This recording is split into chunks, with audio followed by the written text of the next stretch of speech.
Hello and welcome to the BuiltOnAir podcast. BuiltOnAir is a regular podcast where we talk with everyday people and learn about the amazing things they are doing with Airtable. Today's podcast is sponsored by OpenSide, the leading solutions provider for Airtable customers. Check out openside.com to learn more about their products and services that can take your Airtable usage to the next level. Use promo code BuiltOnAir to receive $20 towards any product purchase. Today on the podcast, we chat with Chris Dancy. Chris's lifestyle of tracking personal data, from his heart rate and step count to social interactions and household inventory, has earned him the moniker of the most connected man on Earth. Seriously, Google the words most connected and see who comes up. Chris has made a name for himself as a speaker, author, and professional in the technology and healthcare industries. He has been featured across numerous platforms, including Showtime's Darknet, the BBC, NPR, and Wired magazine. When our interview was scheduled, Chris's impressive resume and the topic of his life stack, which he has been tracking in Airtable now for over a year, was to be the primary focus of our chat. Enter coronavirus. With many of his events postponed due to the pandemic, Chris decided to use the extra time to do something to serve his community. Using Airtable, he created a neighborhood volunteer and help system. The base makes use of form views to capture submissions from neighbors who can share what resources and skills they have to offer in the event of an emergency. He shared a link to the base on Nextdoor, a neighborhood-based social media platform, and then a templated version with the Airtable community. Airtable themselves reached out to Chris and published the template on the Airtable universe. It is now being used in neighborhoods across the globe. In today's episode, Chris demos his COVID-19 neighborhood base, as well as his life stack. All of his data is color-coded and categorized according to Maslow's hierarchy of needs, making it visually appealing and easy to sort through. This episode is surely not one to be missed. Check out the show notes to learn more about Chris. So we'll look at the Kovat system first. So as I said earlier, it really is defined into three areas. The first one is a help request system. That's the simplest of the three. The second one is a volunteer sign-up system where someone can say, hey, I've got skills, equipment, supplies. And then finally, a routing system, which in the one that's on Airtable Universe is all manual, but it's very easy to add automation to it. I mean, so, people are like, it's amazing how many people reached out to me for support in the base and then say, wait, I thought it was to do this manual or automatically. I'm like, no, it's got to be manual. But we can make it automatic, but you don't know what you don't know until you make it work, right? Right, absolutely. So this is my Airtables. My bases really fall into two areas: life, those things I'm working on every day with people, versus projects I'm working on, versus reference spaces that I copy out of the Airtable universe, versus data that I am integrating at some level, versus bases shared with me, versus retired bases, things I used to do, versus consulting. So let's go ahead and look at the COVID response. So the COVID response at its base is really simple. It's just a form where the neighborhood folks, because some of them are older and some of them are younger and don't use a lot of tech, believe it or not. There are young people who don't know tech. We're always talking about old people who don't know tech. There are young people too. Mm-hmm. There's a difference between tech-enabled and tech-dependent. Mm-hmm. But the sign-up form is really simple. You would just put your name in, you go ahead and put that in, you put your address in, street, phone number, and then next I listed a primary skill. This is like what's the one thing they could do for the neighborhood if they could only do one thing? And then next I listed a secondary skill, which is the same base, but you can select more than one. So I'm going to go ahead and say I can do a couple things here. And then next it asks for, is there any more information you want to add? And then I'm going to not put anything there. So do you have any resources? So resources are, so besides the skill you have, what are the things you could do for the neighborhood? So what are the things you could share with the neighborhood? Well, someone like me, I've got a lot of medical stuff. So I'm going to say I've got a thermometer and I've got surgical masks. And then finally it says, how do you wish to be contacted? If you are a volunteer, and then who do you want to share information with? Meaning the person requesting help or the admin. I'd go ahead and submit that, and it's that simple. So now back here in the base,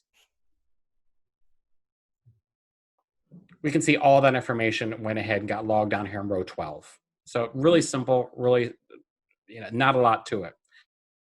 Now, if you are a neighbor who needs help, not someone volunteering, you would come in and fill out another form, which is, again, super simple. I think I should announce these two things backwards. Sorry about that. And again, you just put your name in here as the neighbor. I'll put my cat in. She's always up. What type of help does she need? She needs, I'm going to put her phone number. Bring me treats. She's not running a temperature. So we've had some people who are running temperatures, and if someone's going to visit them, we want to know that ahead of time. Absolutely. And we'll go ahead and submit. Now on the back side, we have a new help request. So with these help requests, all we do is we get an email when a form is submitted, and we come in here and look at the request, and then the admin, the person who's sitting in the backside, would come in and then just assign that to someone. So since Luna wants treats, we could look for someone who has food, put that in there, and done. And it's that simple. The two forms are supported by a resource table, so I can quickly, a skill table, so I can quickly see who in the neighborhood has what skills, and an equipment table, so I can see who in the neighborhood has what equipment supplies available to them. Does that make sense? Absolutely. So it's so nothing. It's a nothing burger of a base, but for me, it really helped kind of get behind what I was trying to do. Absolutely. And I find that so inspiring, super, super cool. And I love that it's been being used in many different countries now. I'm still so shocked. And, and people who've never used Airtable don't know that they can add more supplies, like if there's something specific where they live, or more skills. So, I'm so happy that someone found it useful. And again, we don't have to let this stop at just COVID.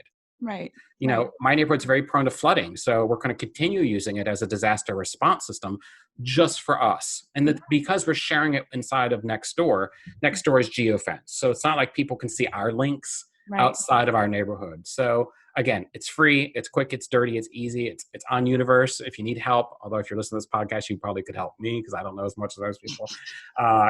Reach out and I can help you with it. Awesome. Thank you so much for sharing that. Should we dig into LifeStack? Yes, please.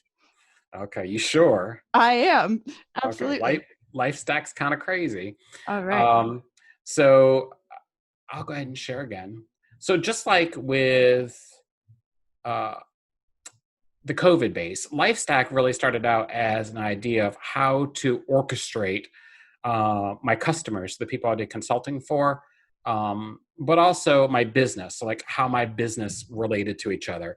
It really wasn't meant to be everything. I was just trying to get off of a CRM that I was using, but I was also trying to figure out, was there any way I could incorporate it into my life? So what you're seeing here is a mind node of how I originally envisioned kind of my accounts, which were the different things in my life as far as my business is concerned versus my business and I was even like, well, maybe I could use this for task management. Well, this simply turned into this. So what you're about to see, and a lot of people have seen Airtable, so it won't be surprised, but for a lot of people, just seeing a bunch of tabs is confusing. This is my ERD for my life stack in my Airtable LifeStack base.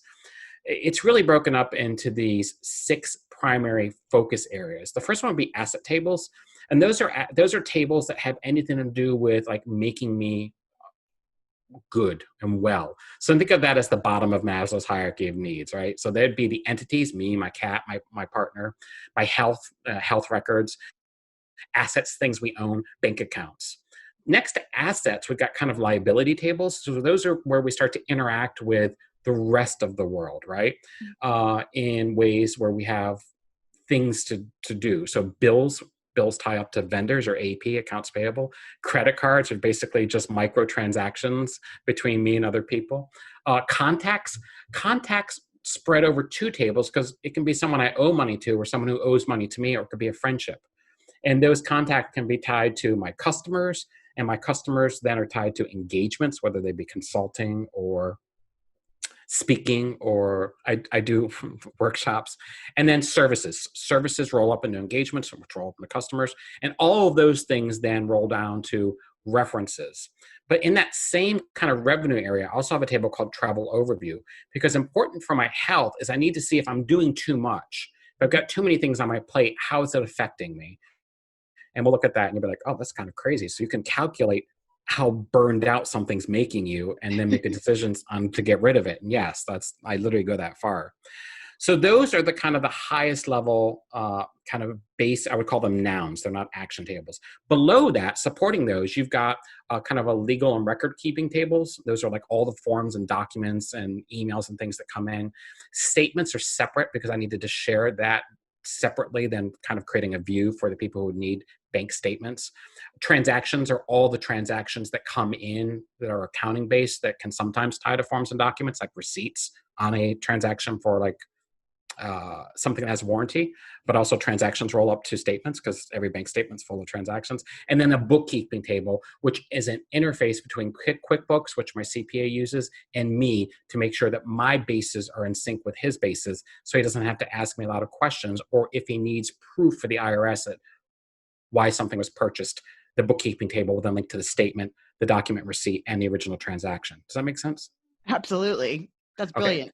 Oh, thank you. Of course. I mean, knowing you're a consultant, that means a lot. Because like when I was doing this, like, I don't know, I was kind of alone and feeling crazy. And then planning tables are really how all of this spins around it. And I could make a better visual with this, but like everything in my life, like has a life area, which I'll show you in a minute. And then those life areas roll up to goals. Like, what do you want to accomplish this year? And those goals are supported by projects. And then in those planning tables are my home map. So what's in my home, and then what types of projects are tied to my home. So there's like personal projects and personal goals for my life, body, and relationships. But then there's physical ones that have to do with my infrastructure. Right. And all of that sits next to two action tables. So action tables are where I spend most of my time. Mm-hmm. So an interaction is me having a phone call, a meeting, or an email, or anything, me going to a website and looking up something, that's an interaction. Like, oh, I looked up the balance. This is what it was. Mm-hmm. Or a task. Here's something that can act on that interaction, or tasks can act on health records. Tasks can act on credit cards, like call them up and reduce a lower rate, call up a vendor. You know what I mean? So tasks and interactions almost touch every other single table. Does that make sense? Yes. Am I being a dead horse here? No. Okay. Sometimes this is like, and then people always say, like, hey, where did you get all that from? I'm like, well, Airtable didn't do that. I just made that little ERD. Now, I use something called Biscuit to navigate my life in sections. So there's my health sections. So how am I feeling? What's my physical health life? Like, here's my productivity. And then organization, so where my tasks, etc. But since this is an Airtable focused podcast, I'm not going to go into the work structure, but I'm going to go into just traditional Airtable view, if that's okay. Yeah. So I'm going to jump over to that and just walk through it. So like I said, almost everything in my life is an interaction. So you can see here, my interactions table has all the different interactions I've had with different folks. Simple stuff like an interaction type. And interaction types are super important because a lot of times you'll want to filter. So a phone call to someone, an email to a customer, an email from a customer, a social, like an in-person visit, a website visit, someone contacts me via a web form, a physical letter or mail, someone comes to my home, I meet someone in person, something that was scheduled.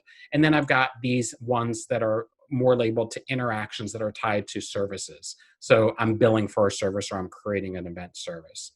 The date of the interaction is not the create date, because sometimes these can be time shifted. You might talk to someone and not log it right away. So I make sure I do that. And then all the tasks tied to that interaction, any companies tied to that task, bills, etc. Okay. My tasks then, or the second action table, those are pretty straightforward. So this is my tasks for this month. You can see here for today, I've got, prepare for my video interview with you, run some errands, water my plants, and meditate. Right? And you'll notice they have different color schemes. So those color schemes roll up to like the life areas we'll talk about in a minute. So I know right away, is a day heavily slanted toward making money, or is it heavily slanted toward being kind to myself? Right. So coloring was super, super important for me. But, everyone knows how Airtable works, but tasks are really important to me. Sometimes I don't want to be in front of a screen, so I can sort tasks by modality. So show me all the tasks that involve being on the phone. Show me all the tasks that involve being in the car. Show me all the tasks that involve getting things done. Tasks then can apply to the rest of these tables, just like interactions do. So we'll just get into like kind of the noun not the verb tables. So interactions and tasks are my noun tables. So engagements. So engagements are pretty crazy simple. So they can just be in one of three areas. Those areas can be events, where I'm going to be standing in front of a crowd, media, where I'm actually doing something that's going to be in some form of press, or consulting. And then those areas then roll up into different sub areas. So prospecting, so events I'm prospecting on, business development, things I'm delivering, and then follow-up success. But for example, as we just saw earlier, you guys, because this is Built on Air, the podcast, should be in my kind of deliver, and sure enough, there you are. Awesome. Okay? So you can see the different tasks I've had with Built on Air, the podcast, and then a lot of interactions, and then what part I'm in and where I think it's going to go. Awesome. From everything I do, whether it's an event, media, or consulting, everything then rolls downward to references. A lot of times someone might say to me, hey, do you have a quote where you've said something in Italian media? So I can come into my reference space, do a search on country, and pull up everything that's ever been quoted about me in Italy, for example. And those are also broken by events. And then events are by customer, what the reference was, what the reference weight is. A lot of times if I need something from a government official that has a higher weight than somebody who I met in the audience who might say, that was the best thing I ever heard. So you're right. Customers are just the people that I'm doing that work for. Services are the types of services I provide. So you can see there are a lot of services in here. I also allow my customers to pick services by emotion. For example, when you and I first started talking, I asked you, how did you want people to feel when they were listening to this podcast? Yeah. So a lot of times when I meet a new business who wants me to do work for them, whether it's speaking or consulting, I try to ascertain what feeling they want out of it, not the work product. And it helps me align them to previous jobs I've done that had those same type of feeling goals. Because work is work is work. People get paid for how you make them feel. Yeah. The entity table is basically where I house the things I love. So in this case, I've got my spouse, my dog, my cat, my other dog, and my business, but I also have got me. And the entity table also then is kind of like a top feeder table, if you remember. Entities can have bank accounts, and those bank accounts can either be debits or checking accounts, or they can be credit cards. Credit cards are assigned to entities. So a lot of times I might want to know what's the balance on a card, how much credit is on a card, what's the phone number for that card, what's the interest rate for it, etc. And then bills. So now we get down to the hardcore stuff, like how much are you paying to do what? So the bill table's pretty simple, just simple things like bill name, frequency that it gets paid, what vendors it tied to, what life function, and we talked a little bit about Maslow's hierarchy of needs, and then the type of debt. So type of debt's really important to me because a lot of times I want to see like, what do I have to pay versus like, what am I spending money on that I really shouldn't be focusing on? So loans are different than, debt. Debts are things like the IRS or student loans, which are different than billing for housing or cars, which are different than things you buy that you just didn't need, which I call bill extra, versus bills, which are things you generated a cost for, but it's actually legitimate, versus credit, right? So credit card expenses. But more importantly, I can look at that same thing through, well, what's due next? So what bills due next, and who's it for, and how is it getting paid? What credit card is it tied to? But then more importantly, the really esoteric fun stuff. So what's the frequency? So auto pay status is one of my favorites. A lot of times we don't know what's getting paid by where. So if you think about subscriptions, right? So anything in green is something that's going to get paid automatically. Anything red is something I have to manually reach out and pay those people. Because you don't want your entire life running automatically. It can be a little bit big. But more importantly, how about subscription review? A lot of times things that get renewed once a year can be super expensive. So coming in here and saying, what are my annual subscriptions and what's going to renew in April versus May? And you can see a lot of these are big ticket items. So I might want to cut out some of these things. So hopefully this is, making a little bit of sense to you. But more importantly, I can say Maslow. So as I talked about earlier, what's literally required for me to support my family versus what isn't?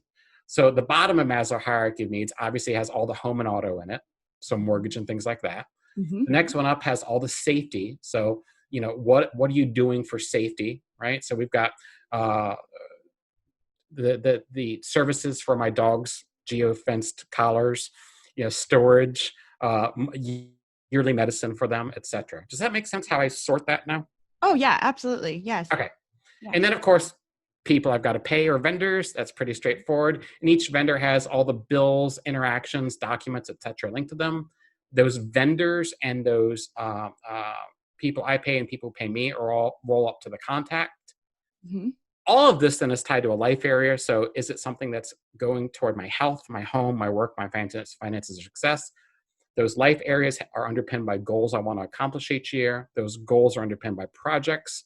Those projects are underpinned by ideas I have just sitting here thinking. All of that sits on top of the assets I have in my life. And these are major physical versus equipment versus et cetera. Everything from software to furnishings in my house. All of that sits inside rooms within my home, right? So if we looked at this as on a home map, I could say, okay, show me what's in the master bedroom. Pull that open, and I can see all the equipment in there. I love that. All the warranties that are tied to all the equipment. Oh my gosh. I know, it's nuts.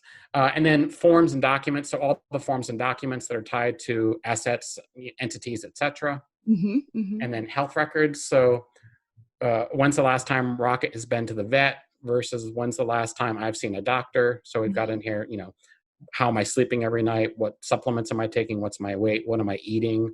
When's the last time I saw a doctor? So doctor visits in here. When's the last time that I had vaccines, picked up prescriptions or had physical tests? So I had a colonoscopy recently, and you can see that down here. And those results then are tied to that. Statements are like bank statements. So out of all the accounts I have, a lot of times my accountant will need statements. And if you've ever dealt with the IRS, they need copies of these statements. Those are in here. All of that rolls down to transactions. So the actual money I'm spending on those credit cards and or debit accounts. And for example, if I need a copy of a check, it's in here. And then all of this really revolves around what I call App Stack. And the App Stack really is all the different systems and services I'm using for health, productivity, spirituality, travel, entertainment, environment, and how they relate. So if I come in here and look at health and say, what health aggregators do I have? I've got two. Apple Health, which is a aggregator, and Gyroscope. And if I open up something like Gyroscope, it's going to show me what it's for, the justification of why I still need it. Is it tied to other dependent apps? So that there are apps that need that app to work. Because if you cancel something, you want to know what's going to break. Mm-hmm. How much am I paying, et cetera. And then, there's normal stuff like what's on my website, what's the focus, what pictures and or videos are tied to that. Those media assets for people who want information about me, I just point them to this space and they can download and search it. If I'm traveling and I want to see how my work is affecting me, you can see here that, Travel International is kind of a harder day than something like domestic travel. You can see my travel, what city I'm going to be in when, and then finally a city's and a country's base that kind of underpins. They're just reference bases. Does that make sense? Yeah, absolutely. Oh my gosh. There was a lot of demo, so sorry about that. No, that's fine. There's a lot to unpack. That's super cool. And a lot of that is stuff that I've tried numerous times to implement in my own life. Like the subscription part, I've tried so many times to sit down and just start doing it. And then I forget about all of the actual things I'm subscribed to. And I'm like, oh my gosh. So I guess my biggest question is what percentage of all of that is automated and what are you typing in manually? So emails that are starred are automatic. Calendar appointments are automatic for interactions. Bank statements, those get uploaded and tied to the base. And that's just a document. So it's really not that much of a deal, and it's only once a month. Transactions I download as CSVs and then import those. Once a bill is in there, the fact that it knows whether it's weekly, monthly, quarterly, that trigger for when to change those dates is automatic. So it changes those dates automatically.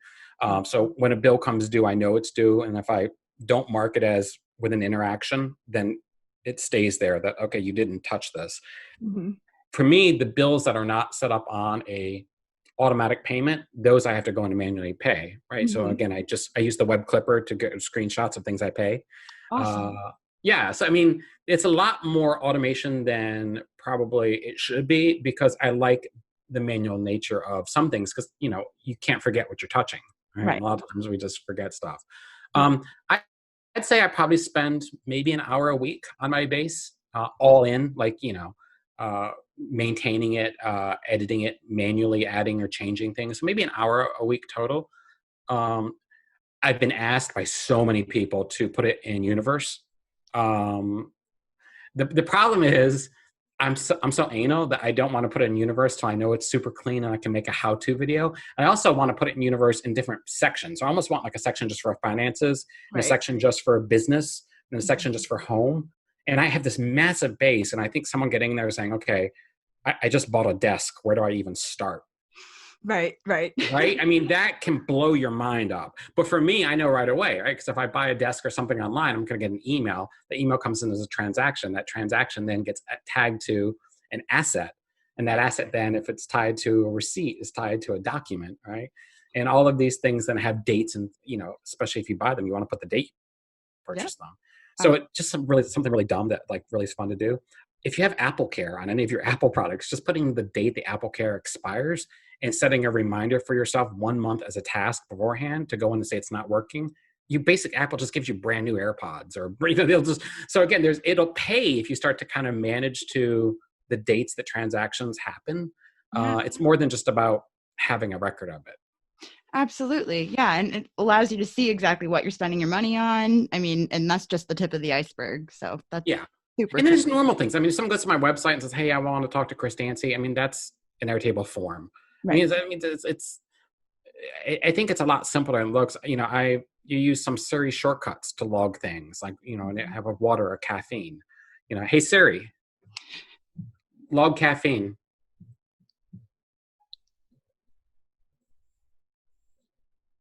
And so she's not just asked me what I had. So I don't have to drink a soda. Hold on. I don't want to log it and not have it happen. Oh, there we go. There you go. So now she's done, and there's the drink. So that'll be in the base in a minute. That's super cool. Oh my gosh. I haven't played with setting up any shortcuts with like the new automations you can do on iPhone yet, but but it's so nice talking to technology instead of like typing in it. So I mean, for me, the Airtable is just so fundamentally important. And again, I don't use kind of the view of it I just shared with you. I really focus on something called Biscuit, which basically is just a bunch of shortcuts, but they're under sections. So communications. So like, for example, if I want to send someone a link to meet with me, I just copy that out. This is just pointing to Notion. If I then want to jump into Zoom with that person, I just jump into there. If I want to see when my next event is, I just come into here at upcoming. If I want to know, someone asks me something specific about a workshop, I just come down here to keynote a workshop and get them the information they need. If I am reconciling credit cards or paying bills, or I need a statement, so it's in the finances section. Does that make sense? If I'm logging assets or working with assets. So this really helps me organize my base and all the apps that support my base. I use Notion, and here's my back end of my website if I need to change something. Sorry for that big picture of me. Calendars, etc. That is amazing, and I am totally going to look into that because I've been looking for something just like that for a very long time. Biscuit is a game changer because like once you like put your life into little sections and then you just work from here, it's like, oh my God, where have you been my whole life? I'm totally looking into that. I'm writing that one down because that looks like such a helpful app to use. Yeah. I love me some Biscuit. Awesome. That's so cool. Oh my goodness. Well, thank you so much, Chris. It's been a pleasure talking with you today. Thank you. It's been fun. Hopefully I didn't show off too much. I was trying to balance, like, what do I show? What do I not show? I don't want to seem too showboaty. I hate showboats. But no. I guess what I'm saying is it's doable. If you've been on Airtable forever, you can't go wrong by spending some time investing in yourself. And the other thing is, don't try to, I think most people get hung up on Airtable because they try to automate so much up front. Do one thing in your life and make it repeatable. So repeatable that your dog can do it and you'll use it and it'll work, and then link in other things. The other thing is really plan. If you don't know what an ERD is, Edward, Robert, David, an ERD diagram, look it up. I mean, you can make one really simple. You don't have to extract it from Airtable. Just think about your tables and how they relate to one another and draw the lines. And then use an app like Biscuit to put those tables in a functional format. I mean, this is not hard. You just need to really want to commit to not being busy, because so many people find I think Airtable becomes a busy tool and not a productive tool. Right. Absolutely. Well, I can certainly tell that you've gotten the most amount of productivity out of it possible. So that is super. I applaud you for that. Thank you. Absolutely. So where can our listeners go to learn more about Chris Dancy? Well, you can Google Most Connected and I'll come right up. But no, my website's just chrisdancy.com. If you can't remember Chris Dancy or how to spell it, literally you can Google Most Connected. I spend a lot of time ranting on Twitter like a lot of people do. You can connect to me on LinkedIn, but I usually want to know, like, okay, what's the purpose? I have this like whole idea of like intimacy, like how you meet people online should follow kind of a process. So like, if I've never talked to you, maybe LinkedIn wouldn't be the best place to start. But yeah, and then the other thing I always say to folks is my phone number is on my website. Feel free if you're struggling. And I mean that not with business, just in life. I mean, we're in a really dark time right now. Maybe it's your health. Maybe it's you're in a relationship that's bad. Maybe it's your job you're worried about. Maybe you don't know where your next meal is coming from, or you're not making enough money. I mean, seriously, email me. You can literally call me. I talk to strangers all day long. There's nothing you're going through that I haven't experienced. I've buried parents and partners. I've buried dogs and parakeets. I've made lots of money. I've lived in my car. There's nothing you're going to go through that I haven't seen at some level. And even if I haven't, I won't judge you. And it's so important you have someone who's objective and who will try to help you. If I can find you a resource, whether that be a person, money, or time, I'll give it to you, because we're in a time where how you help each other really defines on who you are. Well, thank you so much, Chris. You truly are a special person. I really thank you. Thank you. I appreciate that. Of course. Absolutely. And thank you so much for your time. I hope you have a great rest of your day. Thank you, ma'am. You're welcome. Thanks.